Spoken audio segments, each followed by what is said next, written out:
આગામી ચોમાસાને ધ્યાનમાં રાખીને સુરત મહાનગરપાલિકાએ પ્રી મોન્સૂન કામગીરીમાં વેગ લાવ્યો છે। ત્યારે આરોગ્ય રાજ્યમંત્રી પ્રફુલભાઈ પાનસેરિયાએ મેયર માયાબેન માવાણી અને અધિકારીઓ સાથે ખાડી સફાઈ કામગીરીની સમીક્ષા કરી તંત્રને જરૂરી સૂચનાઓ આપી હતી। સુરત શહેરમાં ચોમાસા દરમિયાન પાણી ભરવા અને ગંદકીની સમસ્યાને અટકાવવા માટે મનપા દ્વારા પ્રી મોન્સૂન કામગીરી યુદ્ધના ધોરણે હાથ ધરવામાં આવી છે।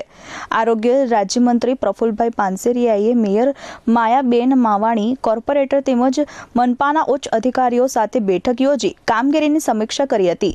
ત્યારબાદ ભગવતી સોપૂર્ણા વિસ્તારમાં ચાલી રહેલી ખાડી સફાઈ કામગીરીનું સ્થળ પર જઈ નિરીક્ષણ કર્યું હતું।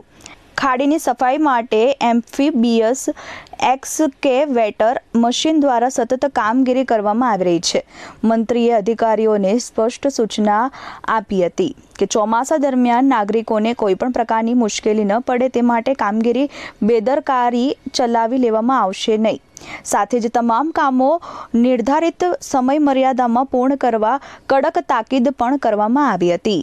Bureau report S24 news, Surat.